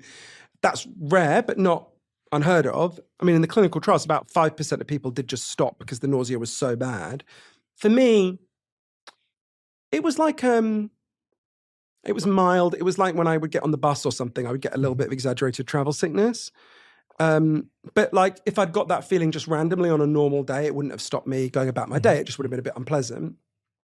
And after a few months, you get it worse the day you take it or the day after, and then you're okay for the rest of the week. And then again, you inject yourself and it gets... And the regularity of injecting yourself, is it the same for everyone, or can you accelerate the dose? Is there a slower version? What does that look like? I should just say, because a lot of people get horrified by injection, and I am a complete wuss. I'm the kind of person who, when you give me a blood test, I don't want to look at it. I literally look away and I'm the sing same. do Katy Perry songs to pretend it's not happening. But and my singing is not pleasant. But it's an EpiPen. It's the tiny, and I wish someone had told me at the start. I didn't know this at first. You can inject yourself in the leg or the stomach. And for some reason, the idea of injecting in your stomach seems to me so horrifying. And for the first month I was injecting in my stomach, it was like, and actually the leg is just the same. No, I mean, it's literally like the tiniest scratch. It's like a mosquito bite. But are there different doses in terms? So everyone starts at 0.25 milligrams. Is to get you used to the nausea, and the effect is quite mild. And most people go up and up and up. So generally you go up to 1 milligram. You can go as high as 2.4 milligrams. It would depend on your level of obesity. I think a lot of people are on too high a dose. And who's advising you on that dose? I mean, the official guidance from Novo Nordisk and Eli Lilly, the companies who own it, is build up to 1 milligram, and then you can go higher if you need greater effects. But because you're self-medicating. You're not self-medicating. I mean, part of the problem is people are buying it online and not actually getting it from a doctor. And that's a really big problem. And that particularly relates to probably my single biggest worry about these drugs. There's a lot, but the thing I'm most concerned about, not for myself, but for the society, is eating disorders. We went into the pandemic with an unprecedentedly high level of eating disorders, probably because of social media and what it's doing to young girls. You'll interview my friend Jonathan Haidt. He can tell you much more about that, and everyone should read his brilliant, amazing work. Then during the pandemic, eating disorders went up even further, which is mind-blowing. And what these drugs do is they give you an unprecedented tool to amputate your appetite, right? And anyone who knows anyone who's got eating disorders, I'm sure you do, pretty much everyone does. They're in a conflict. There's the psychological part of them that wants to starve themselves for complex reasons created by the sick culture we have, mostly. And then there's the biological part of them that wants to live and wants to eat. And what these drugs do is they, if you take them and you're in that position, they massively empower the part of you that wants to starve yourself. So and people like Dr. Kimberly Dennis, who's one of the leading eating disorders experts in Britain, another person you should interview, very wise and brilliant person, are really worried about this. Right? My biggest fear is that we could have an opioid-like death toll of huge numbers of young girls. And unfortunately, these disorders do mostly affect young girls, although there are, of course, some young men and boys. I mean, I'm really, really worried about that. Now, there are things we could do right now. As Dr. Dennis says, we need to, I got them on Zoom. When I got them in Britain initially, in Vegas, I had to go in person. They're meant to check your BMI on Zoom. I mean, good luck with that. Basically, you are very visibly not eligible for these drugs, right? You clearly have a BMI lower than 27. And yet, I have no doubt you could go on Zoom. Literally, your lovely team here could arrange in half an hour, we get a Zoom call and you would get it delivered in the, biked over to you today, right? We need to stop that. As Dr. Dennis says, we should only have in-person prescription, and the in-person prescription should be done by doctors who are given clear guidance about how to spot eating disorders and how to prevent the prescription of these things to eating disorders. It's not perfect. People might still buy it online, but it would put at least some barrier between these drugs and people who should not be getting them. At the moment, there is basically no barrier. Is that one of the big risks? Yeah, massive. I mean, if you said to me, what are the risks that's the risk that most worries me for the society. The one that most worries me for myself is quite different. So, how would I put it? It's weird, I feel a wave of anxiety as I say it. We don't know the long-term effects of these drugs at all. No one knows. We know they're chronically activating key parts of your brain. So a brilliant expert called Dr. Greg Stanwood, who works on these drugs at Florida State University, said to me, now he stressed to me, he's broadly in favor of these drugs. He's considering taking them himself. But as a responsible scientist, he has to warn people. So he gave an analogy. I want to be clear, he's not suggesting these drugs will have this effect, but it's an analogy that helps us to think about it. If you look at antipsychotic drugs, if you go back to when they were first given to people in the late 1950s, at the time, doctors judged that the benefits outweighed the risk. It's always been controversial, but they judged that. So loads of people were given antipsychotics for really long periods of time. And it was only, 40, 50 years later that they discovered if you take these drugs for decade after decade, you are much more likely to get dementia, Alzheimer's. In fact, all forms of dementia are much more likely. It's not that the doctors were being negligent in the 1950s. You couldn't know that, right? You had to have people taking it for a really long time to know that. What could these drugs do over the long term? We don't know, right? Now, against that, Dr. Shauna Levy, a brilliant obesity specialist at Tulane University School of Medicine in New Orleans, said to me, well, look, we don't know the long-term effects of these drugs. We do know the long-term effects of obesity, and they are very serious. But, I'm 45, right? If you stop taking the drugs, for almost everyone, you just go back to where you were before. And there's a big debate about that. But for most people, that seems to be happening. So I'm assuming I'm going to be taking these drugs for 40 years. That's anxiety provoking. I asked Dr. Clemence Bluet, who's one of the leading obesity specialists at Cambridge University, so what brain areas do these drugs activate? And she talked me through it, the hindbrain and so on. I said, well, what else do those areas of the brain do? She said, are they memory processing, taste processing, gut motility? Like this is me speaking now, but not trivial things, right? So for me, that was, of the 12, that was the one where I thought, shit. So I'm trying to think of a more eloquent way to say shit, but that was, yeah. Yeah. What's the debate you were saying there about the idea of if you stop taking these drugs, you go back to the same way you were? What's the debate? So we don't have that much research on it. What the drug companies say is these drugs are like statins. You take statins, it lowers your cholesterol. And if you stop taking statins, your cholesterol goes back to what it was. So the drugs are not a cure, they're a treatment, an ongoing treatment, right? So they say these drugs are like that. Now, they have a vested interest in saying that. They want you to carry on buying the drugs forever. It would not be good news for them if they discovered that actually you can take the drugs for a short time, stop, and then you'd stay at the lower weight. Some people, this is anecdotal because we don't have any research on it yet. Other people are studying it, so we'll know in a while.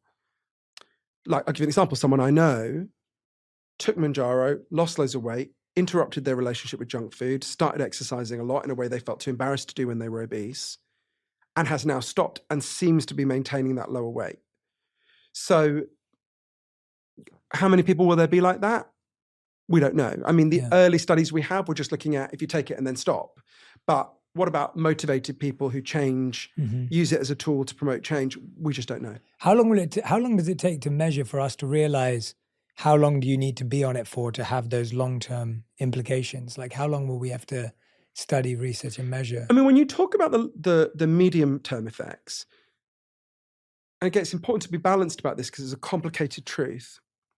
So a lot of the experts will say, and these are really good scientists, and it's a good point, actually, we know loads about the medium-term effects of these drugs because diabetics have been taking them for 18, nearly 19 years, right?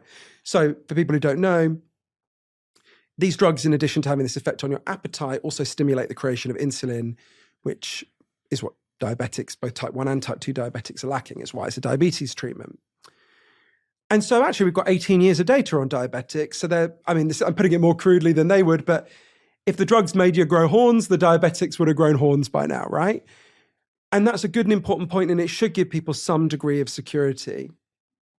But some other people say, some other leading experts say, well, hang on. If we're going to base a lot of our confidence on these drugs on the diabetics, let's dig a bit deeper into the diabetics. So to give you an example, there's a brilliant scientist called Professor Jean-Luc Failly, who's at the University Hospital in Montpellier in France. And he was commissioned by the French Medicines Agency to look at the safety of these drugs for the French market. And so he started looking at what's called the preclinical research, which is on animals. And something really took him aback, which is if you give these drugs to rats, they're much more likely to get thyroid cancer. And he's like, okay, let's do some digging. So what he did is they have very, very good medical databases in France. He compared a large number of diabetics who'd been taking these drugs between, I think, 2006 and 2012, with a large number of diabetics who were similar in every other way, but hadn't taken these drugs.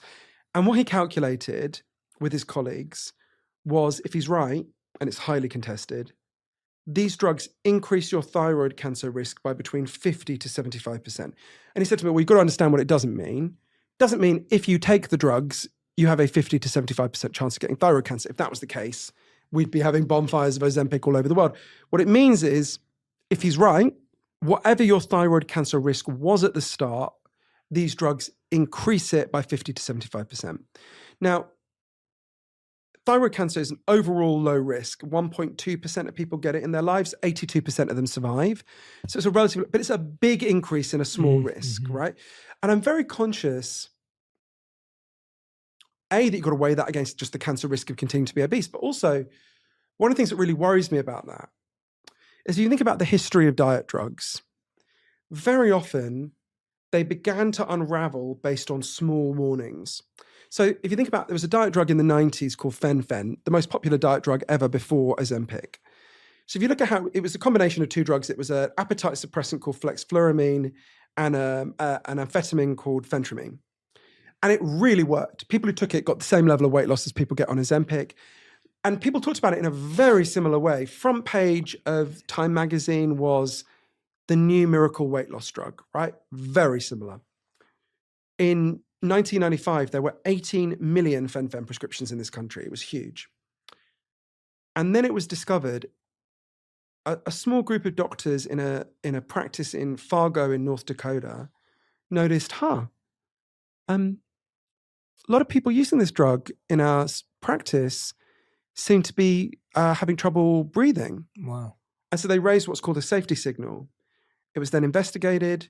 It turned out these drugs caused in a lot of people something called primary pulmonary hypertension, a horrific condition where the blood vessels in your lungs contract and you can't breathe. It kills you. Or it can kill you. And if not, you're on oxygen the rest of your life. It's horrendous. So it obviously got withdrawn from the market, led to the biggest payout in the history of the pharmaceutical industry, $12 billion. Actually emerged, the drug companies had known about this risk all along. You look at the stuff the drug companies, one of the documents that was presented at the civil case was just someone saying, one of the people at the drug company saying, am I going to have to spend my retirement writing compensation checks for silly fat women with lung who can't breathe? I mean, horrendous, right? Now, I want to stress, Eli Lilly and Novo Nordisk, I'm very happy to criticize drug companies. I do it a lot, but they are not shysters like those people were. They are reputable drug companies. There's no reason to believe that they're like that. But I'm conscious that small things could lead to the whole thing unraveling. We need to be vigilant. I'm alert to that. It's why if you have thyroid cancer in your family, I was going to say I recommend it. Doesn't really matter why I recommend. The FDA recommends don't take the drugs. It's not a good idea. Are there any others in that line? Loads. Yeah. I would. There's all sorts of things, all sorts of categories of people I would say shouldn't take it. If your BMI is lower than 27, don't take it. You're incurring all the risks for none of the benefits. If you have thyroid cancer in your family, if you have a history of eating disorders, there's a whole array of people who should not be taking it, who currently are taking it. Another big one, which obviously doesn't apply to me, is if you think you might get pregnant. So one of the things that really worries me is we have really no data on what it does to people who are pregnant. Obviously, you're told to not take it if you think you might get pregnant, but people get pregnant in all sorts of ways, you don't expect.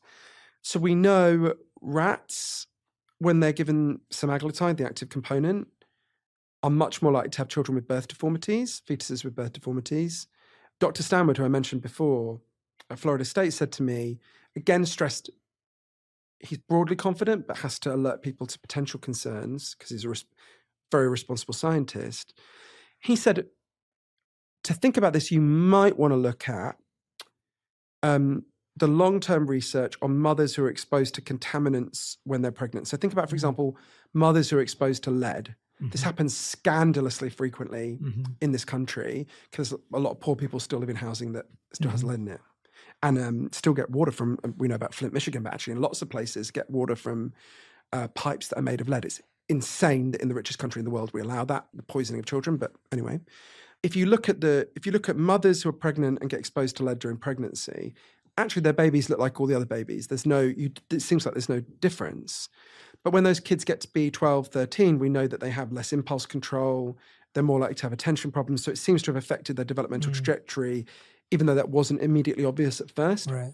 Could that happen with these drugs? Yes. It might not. It might affect their trajectory in a positive way. We don't know. Maybe they'll be less likely to become obese. It could have a protective effect on that. But it's just disturbing it's a really weird feeling to go all around the world, interviewing these leading experts, sit with them, and to realize, this is an experiment on millions of people, and I'm one of the guinea pigs. shit, right? It's a weird feeling, right? Yeah, it's and it very makes me weird. angry that we've been put in the position where we have to make these choices.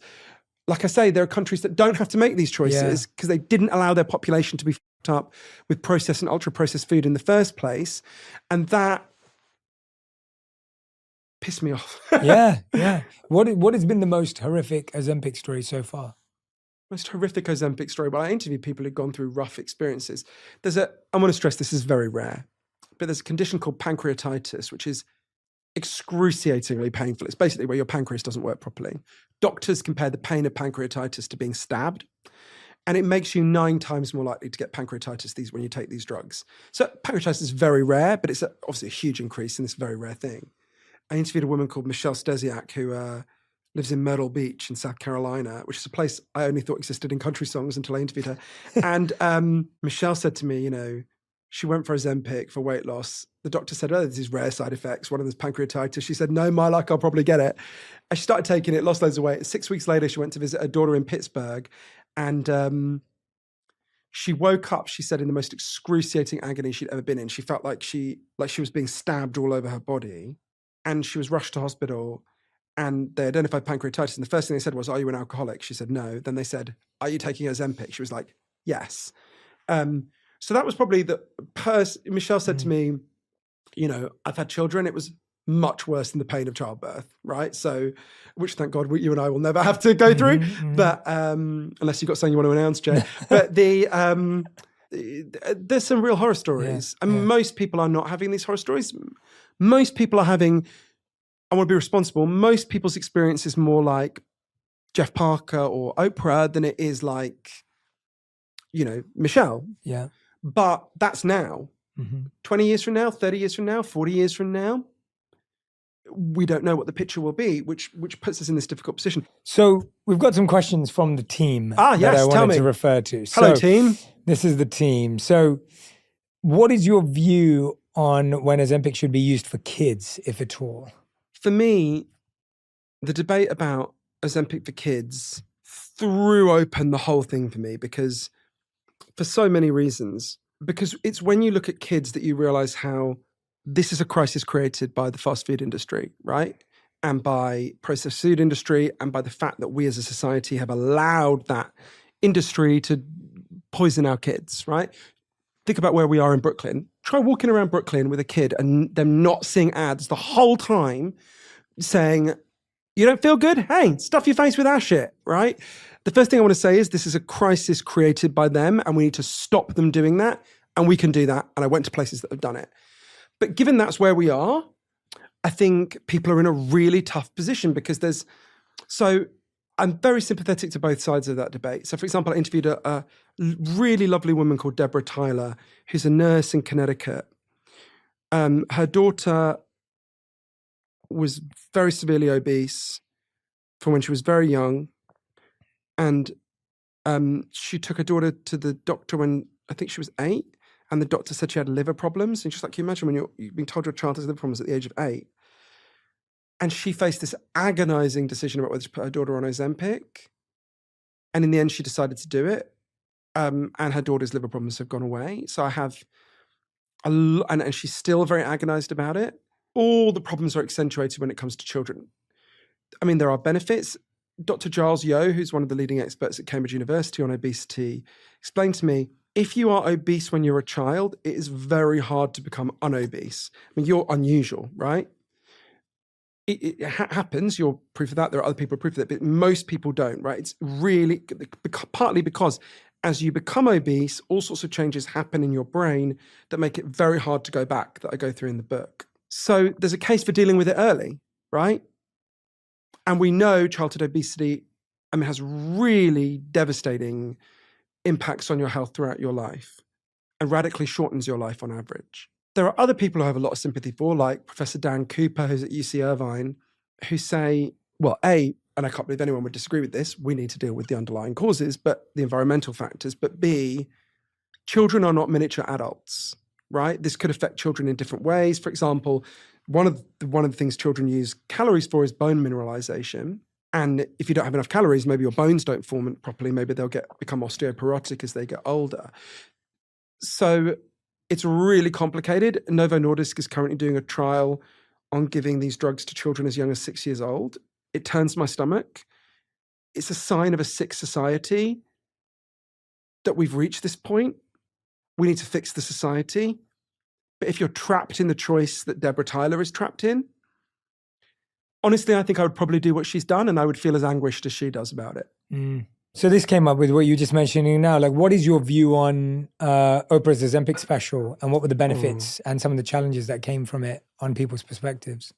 So I can't think dispassionately about Oprah, right? Like, I know everyone loves Oprah and a kind of, oh, we love Oprah. Oprah is one of the 2 or 3 humans alive who has most influenced me. Like when I was a kid, you remember this when we were kids. I remember it so vividly. The Oprah show would be on at 5 p.m. on Channel 4, right?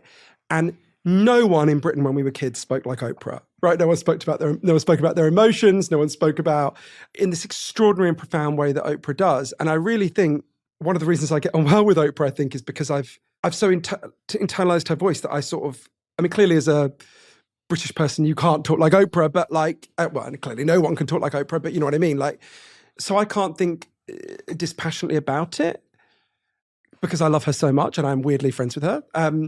Which is like still to me the most surreal. Whenever she emails me or texts me and my friend, I'm always like, shut up everyone, Oprah needs us, be quiet, right? But I thought her special was incredible. I cried a lot. From the minute it started, I cried and my friend said, thank God Oprah has not brought her show back, because if you had this emotional reaction every day, you'd be in a psychiatric hospital, because just seeing Oprah in front of an audience made me emotional. But I thought it was amazing. And I think part of it made me really sad because you think about how much Oprah has given us, right? How much she's given to the culture. People forget, you know, I mean, even just think about the incredible work she did on breaking the taboos around sexual abuse, right? Where what she's done is incredible. And I could list like 15 things like that Oprah's done that have transformed the culture. And you think all that time she was doing that and rising, she was being bullied in the most hateful ways.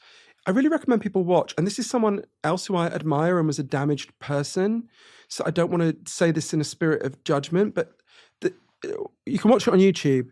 There's an interview between Oprah and Joan Rivers from, I think, 1985.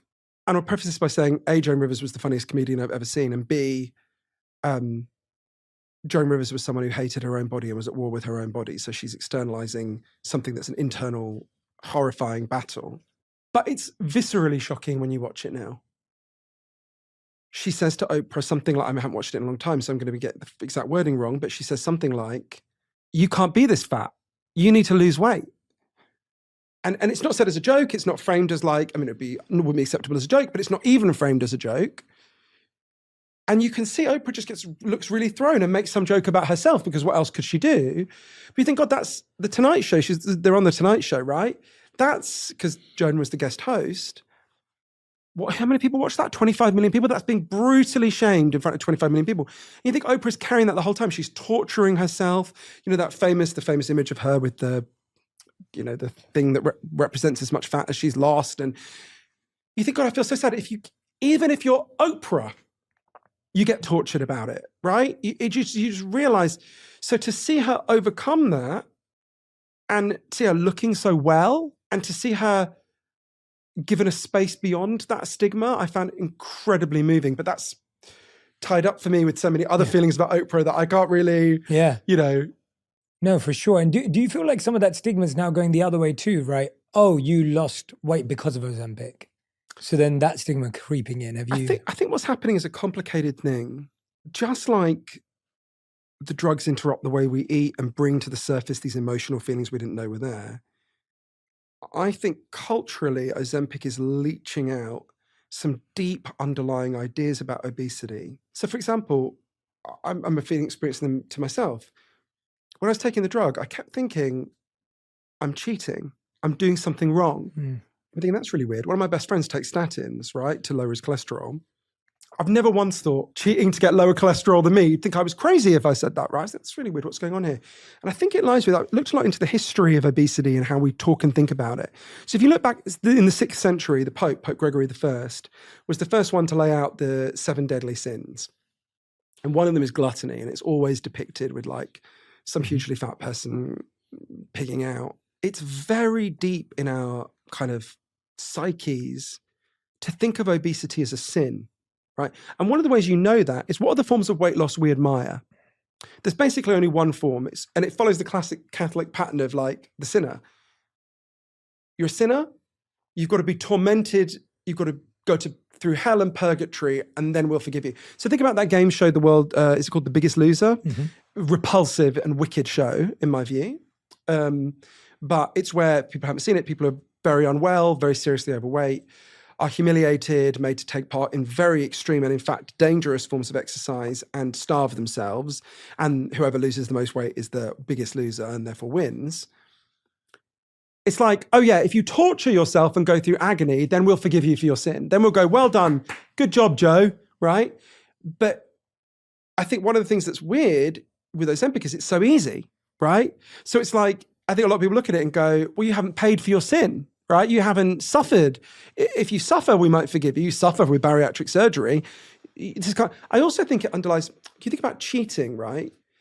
In this culture, which makes it so easy to overeat and be obese and so hard to be healthy, lots of people are making daily sacrifices to not gain weight, particularly women. They're starving themselves, they're denying themselves, they're going hungry, they're doing extreme forms of exercise. And I think to them, people like me must look a bit like Lance Armstrong looks to a cyclist. It's what you bastard. I work so hard for this and you just inject yourself once in the leg a week and you get the same benefit as me. Screw you. I can see where that impulse comes from. And I think we have to acknowledge those feelings are there. They were there in me. They're there in everyone. I think you can't live in this culture and not absorb those ideas at some level. But then we have to say, okay, well, I don't think obese people are sinners. I think we're typical products of this environment. And I'd hope we can move beyond the ideas of a 6th century Pope. But also in terms of being in a race and competing against each other, well, we are competing, but it's not me against you. It's all of us against the forces driving up obesity, which are the processed food industry. If we reframe it that way, we can get out. Look, we live in as you know very well, a toxic age where, every conversation turns toxic very quickly, partly because of social media algorithms, which prioritize negativity, all sorts of factors that are going on. If we want to have a non-toxic conversation about obesity and about Ozempic, I think we've got to acknowledge that those ideas about sin and cheating are there, and then we've got to move beyond them. Well said. Well said, yeah. I wonder whether did you dive into any research on investors in fast foods and weight loss drugs? Did you find any patterns between? I didn't, but I'd be surprised if, and there was some reporting in the Washington Post, which I only read briefly, so I don't want to get it wrong, but if I remember rightly, I don't know this, but I suspect the fast food industry will soon be funding anti-Ozempic propaganda, just like the tobacco industry used to fund, claims that smoking isn't bad for you, did for years and years, or like the oil industry still funds claims that global warming isn't happening or is actually a good thing, or, I would be amazed if that isn't. I mean, they're going to lose a lot of money and they are some of the most profitable companies in the whole world. So I suspect they're already doing it, but I don't know. Yeah. Yeah. No, it's an interesting to think about because I feel like part of the environment we all live in is somewhat of an illusion and ignorance of not understanding who's behind the narrative, storytelling. When fast food first came around, how did everyone not go, wait a minute, this is going to ruin the world? Like, how did we not do that? Or when, as you said, we're trying to find artificial solutions to artificial problems. And now that we're living in an artificial world, it's like, well, where did we allow that to happen? And I want to talk about Japan in that vein, because that was a place where you found that at least tried to deal with this in a much healthier, smarter way. This completely blew my... Have you been to Japan, by the way? So that's number one on my list right now. Okay, if there's one thing you take away from this conversation... Go to Japan. Go to Japan. I expected it to be great, and it massively exceeded my expectations, but it's completely amazing. I'll give you a list of things to do. But so Japan is really important because some people say about these drugs, look, if a country gets to be rich, people are going to have more food than they can eat. Obesity is just inevitable, right? And therefore, these drugs become inevitable. But actually, Japan is the third richest country in the world, in the history of the world. Now is the third richest country in the world. And they have almost no obesity at all. 42.5% of Americans are obese. It is 4% of people in Japan, right? there's almost no childhood obesity in Japan. I went to a school in Tokyo, typical middle-class school, went to several schools. It's the weirdest thing, walking around a school with 1,000 children and there being not one overweight child anywhere. It's a weird if you're used to going to British and American schools. So I wanted to understand, how did Japan do it? Because I remember at first I read about, Ozempic has been approved in Japan and there ain't any sales because there's no one to take it, right? Almost nobody. It's a tiny, tiny market for it. And it's kind of weird that we expect Japanese people to look like sumo wrestlers. It would be like expecting an American to look like a bald eagle. And at first I thought it must just be that Japanese people won the genetic lottery, right? But that's not true. We know that because in the late 19th century, lots of Japanese people moved to Hawaii. I was just there. And they've been there ever since.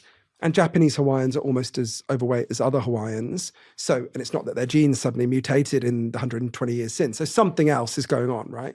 There's something in the environment that's driving up obesity in our societies and hasn't in Japan. And there's so many fascinating things about this. The most important to understand is Japan deliberately created an environment in which it is hard to get fat and hard to eat badly. If you go back to the 1920s, Japanese people had one of the worst diets in the world.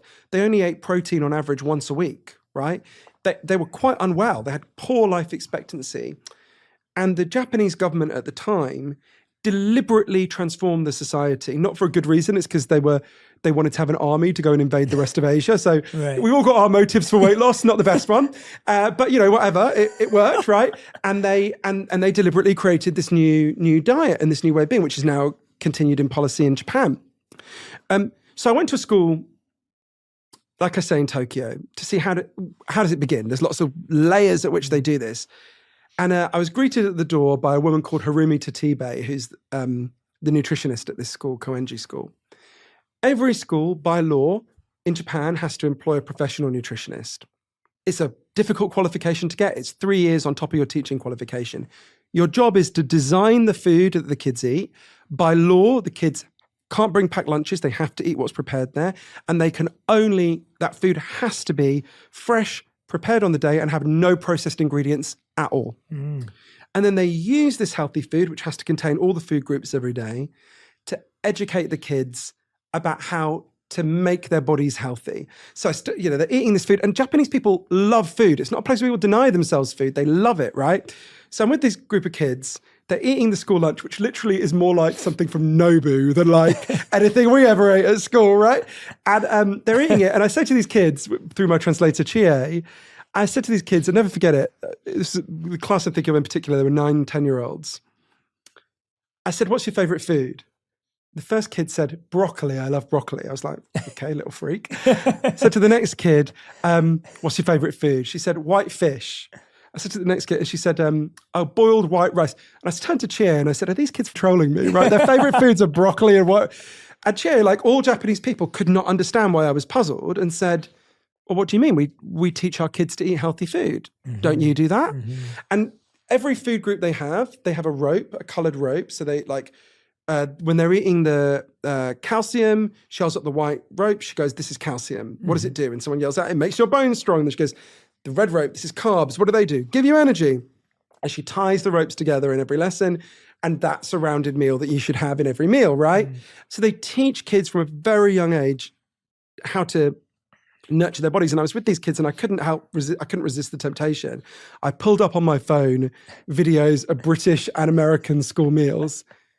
And these kids reacted like I had shown them an ISIS beheading video. They screamed. They were like, what did they say to me? Where are the vegetables? I said, there are no vegetables. They said, where's the salad? I said, there is no salad. They were just complete. And it was very touching. One little girl put her hand on my shoulder and said, I'm worried about you. It was completely adorable, right? It begins there. And then all through the society, there are measures taken to make processed food. You can buy it if you want to, but it's very much a minority pursuit. It exists, but it's a tiny part of the Japanese diet. Overwhelmingly fish, fresh food, vegetables. Most people eat fresh food that's prepared on the day. And I think probably the most moving conversation I had for the whole book was in Okinawa, which is an archipelago of islands in the south of Japan, where I really saw what you win if you get this right. So Japan has the longest life expectancy in the world. Women live to be 88, men I think it's 82. But not just that, they have the healthiest lifespan in the world. So the average British person is in poor health, I think it's 16 years before they die. In Japan, it's like a few years. So it's a very different relationship. And so I went to this place that sounds almost mythical. It's called Ogimi. It's the oldest village in the whole world. It has 215 houses and 192 have someone older than the age of 90 living there. And I went there and they've got this little community center. And the first person I met, the first woman who walked through the door, was a 102-year-old woman called Matsu Fukuchi, who walked there on her own from her home down the hill. And she said, I can't stay long because I'm looking after my son who fell off the roof fixing it the other day. I was like, Jesus, how old is your son? But okay. And we sat down and we talked. And she talked about how much she loved life. It was volleyball season. She's been watching her great-grandchildren play volleyball. She talked about how she loved volleyball. You could see how much joy she took in life, talking to all these old women. And then someone put on some old Okinawan music. And she put on a kimono and she started dancing. And so I started dancing with this 102-year-old woman. And I thought, wow, you were born before they started doing radio broadcasts in Japan. And here I am dancing with you and recording it on my iPhone. That's what you get if you solve obesity. You don't get destroyed. Clearly, not everyone will live to be 102, but you don't get your knees destroyed and your heart destroyed, and you get to live and you get more years of joy and more years of laughter and more years of dancing. That's what we get if we solve this crisis, and it is within our grasp to solve it. These drugs are one tool. They are a difficult and controversial tool, and I'm not sure I've made the right decision to carry on taking them. It was the heart benefits that did it for me. But we absolutely can deal with this wider crisis. They've done it in Japan. Think about smoking, right? When we were kids, people smoked everywhere. People smoked on the subway. People smoked on the bus. People smoked on the plane. Doctors used to smoke while they examined you. I remember it happening. There's a photo of me and my mother where she's breastfeeding me when I'm a baby, obviously, smoking and resting the ashtray on my stomach. And when I found this photo a few years ago, I thought she'd feel guilty. I showed it to her. She said, you were a difficult baby. I needed that cigarette, right? But you think about how normal that was then, right? Now, if you saw that, you'd call the police, right? We've gone from, more than 50% of people were smokers when we were kids. It's now 12%. You very rarely see a young person smoking cigarettes now. Okay, we've got an issue with vaping, but, that's an enormous transformation that's happened in our lifetimes through concerted action, right? We can do the same with food. We can free future generations from this shitty choice. Japan showed me you can do it with joy, right? Japanese people aren't sitting there being miserable. They love food. Their food is great. I've never eaten better than in the 2.5 weeks I was in Japan, right? Literally never, right? Yeah. It's not about depriving yourself. It's about making better choices and empowering everyone to be in an environment where we can make better choices. Do they still have a stigma around body shape, size, weight, and all of that as well? Yeah, this is one of the complexities. So I don't want to shy away from it. Japanese people are horrifically stigmatizing towards overweight people. And that informs some of their policies, which are just so strange to us that they sound like a kind of just bizarre parallel universe. I'll give you an example. So in 2008, their obesity level went up by like 0.4%, and they had a massive like national freak out, and it was like this huge debate in Japan. And what was it? It was from like, I can't remember. It was literally for saying like 3% to 3.4% or something, like saying that like we wouldn't even notice in the US if that happened, right? And they had this huge debate, and they introduced something that I frankly just, when I read about it, thought this can't be true. It's something called the Metabo Law. It's named after metabolic syndrome, which is a kind of combination of problems you can get when you're obese that has very bad health effect. So they introduced this rule. I actually can't even say it without it just sounding insane. In Japan, every single employee once a year has to be weighed by their employer. If your weight has gone up, you have to, by law, draw up a plan with your employer to bring your weight down. And a company overall has to report its weight levels to the government. Wow. And if your overall workforce got fatter, you can be fined by the government, right? So it's like, How can this work? So I went to this company that does it. Every company does it, but this is a company that agreed to show me, partly because they manufacture products to keep you healthy, so they can't want people to know about it. And they're super nice people, but it was freaky. So you arrive, the first thing you see when you arrive at work is a face recognition thing. It says, hi, Jay, you walked 1,300 steps yesterday or whatever, because you have to wear a Fitbit, equivalent of Fitbit. And then it says you were number 121 in the company. By the way, Susie, who sits 2 desks away from you, hasn't weighed herself this week. Oh my gosh. Tell her to weigh herself. You're like, whoa. Oh my gosh. And then, wow. so you're encouraged, it's not required, but you're encouraged to take a photograph of every meal you take and post it. So you can literally go, I wonder what Bob, who sits next to me, ate yesterday. And you can look at it all. Oh my It's just bizarre. And I was interviewing people there. So I interviewed the boss, who's this 58-year-old man, I have to say incredibly hot boss. And he was like talking about, this is great. It's really good for everyone. And I was interviewing the employees and they would go, this really helps me be healthy. And I would kind of go, right, so if you did this in the US or Britain, we would burn the office building down. And they genuinely didn't understand what I was saying. They would kind of go, well, why? Mm. It really was a moment where I felt like a profound cultural chasm, right? I thought, you're not like us. And we're not like, as in we can't, just as so they can't understand us, we can't understand that. Yeah. Exactly. So there are lots of things about the Japanese model I definitely would not, we couldn't integrate that even if we wanted to, but if we could, I wouldn't want to. So there's lots of things about the Japanese model we can't integrate, including just shame, right? It's a particularly to women who are overweight, it's really brutal, the shaming there. So there's lots of things we wouldn't want to integrate and lots of things we would.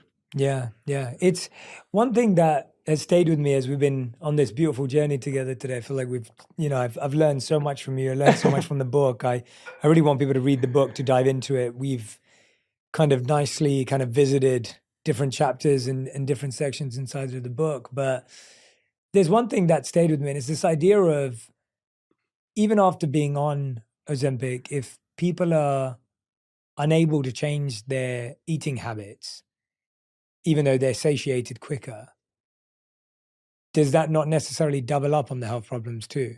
So it inevitably changes your eating patterns in one key way, that you eat much less. Right. But an issue, and this was definitely true of me for the first 6 months, is, to put it crudely, I was eating smaller portions of the same old. That's what I mean. Yeah. How does, so I was going to McDonald's, but instead of getting like a large Big Mac meal and 9 nuggets, I was getting a hamburger, right? And that's a move in the right direction, but still very imperfect. As Robert Kushner, one of the scientists who was involved in the studies about these drugs, explained to me, look, there's an issue about nutrition just separate to weight. If you're eating food that doesn't give your body what it needs, even if you're not obese, that's still really bad for you, right? So for me, it made me realize I had to do, I'm super embarrassed to say it, but I didn't know how to cook, right? I didn't know how to do really basic things. I learned that partly because I realized I had to make that change. But I could have just carried on eating smaller portions. And frankly, I'm on the road at the moment. I am eating smaller portions the same old shit. This morning I had travel is impossible. Travel's really tough. Or even try living in Las Vegas. Not ideal. But you're worried about portion size in this country generally. You want to try Vegas. But the issue you're pointing to is real. You're still moving in a positive direction, but it can leave you far from the ideal position. Yeah, absolutely. Johann, it's been such a joy talking to you today. What joy, what pleasure. Deeply insightful. I appreciate the honesty of just what a challenging, nuanced, layered subject matter this is. And I feel your analysis, research, and thought through it is actually so helpful in that if people are confused in their decision-making for themselves, their family, I think you've at least given them every angle possible to think about, which is, I think, sometimes what's missing, right? Sometimes we are just presented a binary angle, which is where we started. And now we're ending today feeling like we can look at this from 12 different angles and 12 different points of view. We end every episode of On Purpose with a fast 5 or a final 5. These have to be answered in 1 word to 1 sentence maximum. Okay, this is very hard for me, as you can tell. I'm going to do my brutal. Right, okay. These are your final 5. You should have someone to your colleague should taser me if I go beyond the sentence, right? We should wire you up. Yeah. Exactly. The first question is, what is the best health advice you've ever heard or received? It's what Lindy West said that I quoted before. It's hard to treat well an object you hate. You've got to learn to love your body. That's great advice. I love that one. Second question, what is the worst health advice you've ever heard or received? I went to an Austrian diet clinic in Klagenfurt where they made me eat nothing but tea for like days and days and days. Yeah.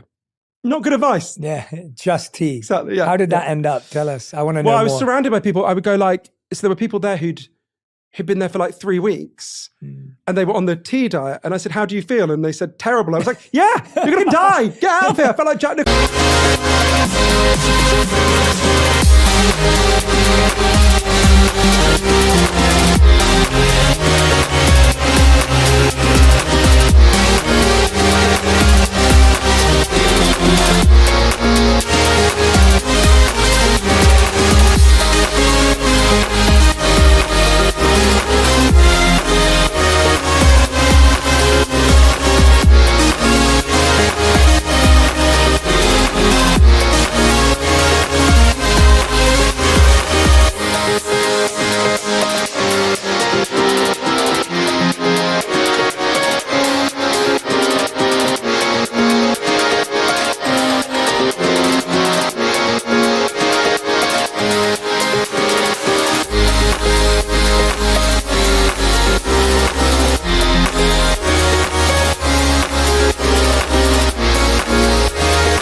one flew over the cuckoo's nest. Get fucking out of it. That's amazing. It's got to buy a bratwurst up the road.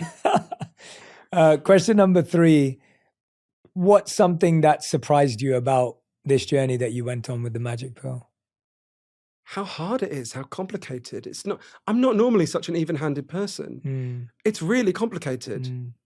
And that surprised you? You thought it would be a lot more clear-cut? I thought every other book I've ever written, I've come to a more firm conclusion at the end than this. You know, with this, it's sort of like you've really got to go down the list of the risks and benefits for yourself, and it will really help you to know all these risks and benefits. But I can't tell you at the end, and now, dear reader, do it, or don't do it, or do these things. You know, I'm completely failing at these one sentence. No, that's great. I'm asking you. Be too permissive, Jay. Yes, give me exactly. An angry face when I go to beyond one sentence. Question number 4. If you had to ask people to reflect on 3 things while they're making their decision, there are many things in the book that they need to read and study, but 3 things while they're reading the book that you'd like them to reflect on as they're making their own decision, what would they be that are not related to BMI or some of those more tactical elements, not tactical, those tangible elements you shared with us earlier? Think about what your relationship with food was in your family when you were a child. Because all sorts of issues around that will come to the surface, which we haven't touched on, but is really important. Number 2 is think about how important pleasure in food is for you, because a lot of people experience a huge reduction in it, although I didn't. A lot of people do. Number 3 is these drugs might be significantly reducing addiction. This is hugely contested, but there are serious scientists who think they are. And that's a whole dimension we need to think about, not just food addiction, but actually like cocaine addiction, fentanyl addiction across the board. Those would, I guess, be the 3 things that we haven't covered that would be the things. I mean, there's about 100 things from the book we haven't covered. But Exactly. Yeah. Okay, great. 5th and final question. If you could create one law that everyone in the world had to follow, what would it be? Oh, one law. Can I get rid of a law? Oh, Can the law be? You'd be the first person to do it. I love it. The law I would get rid of would be the criminalization of addiction. You know, I had a lot of addiction in my family. Punishing people who've got addiction problems makes the problem worse. Most of the money we spend on drug policy in this country is shaming, humiliating, and literally caging people with addiction problems. In Portugal, when they took all that money they spent on putting people in prison, shaming them and humiliating them, and spent it instead on like helping them, addiction massively fell, overdose deaths massively fell.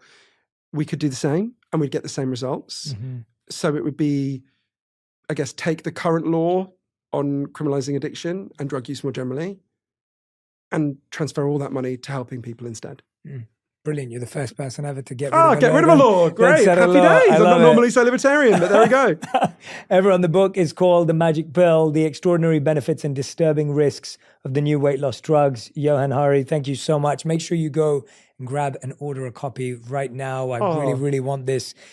Make this the book of your book clubs, the book that you're reading with your friends, your family. I think it will, as Johann said, there's so many parts of it that we didn't even get to cover. I hope he'll come back and we'll dissect it a second time. But I really believe that this book is so significantly important at this time, especially for the younger generations to follow. So highly, highly recommend Magic Pill.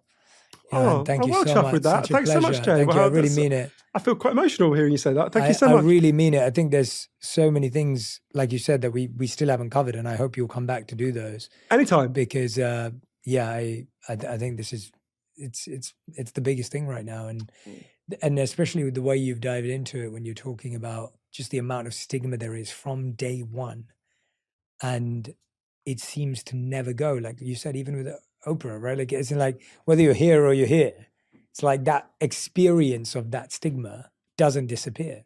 And so if you're living with that for your whole life, and it was created by a system, that needs to be addressed. And I think you're addressing it in a really deep and profound way. So thank you. I think I meant to say my lovely please. publicist is in the corner, so she'll taser me if I don't say this. Anyone who wants to know anything more about the book can go to magicpillbook.com. Then get the audiobook, which I read, the ebook, the physical book. And I think I meant to say you can get it from good bookshops, all good bookshops, but you can also get it from shitty bookshops as well. You can get any bookshop at all. Yeah, I've never understood that statement. I know, it's right? like a weird, it feels weirdly like dissing. Exactly, we don't have like a quality test. So let's go order some KFC on Uber Eats now, shall we? Let's do it. Yeah. We got some for you. It'd be hilarious to end by bringing you like buckets of KFC. I hope that served you. And amazing. Thank you so much. I hope you felt. Of course, it was amazing. Yeah, Hooray. that you got to share what you wanted to share. Oh, thanks everyone. Yeah, thank you. If you love this episode, you'll enjoy my conversation with Megan Trainor on breaking generational trauma and how to be confident from the inside out. My therapist told me stand in the mirror naked for 5 minutes. It was already tough for me to love my body, but after the C-section scar with all the stretch marks, now I'm looking at myself like I've been hacked. But day 3 when I did it, I was like, you know what? Her thighs are cute.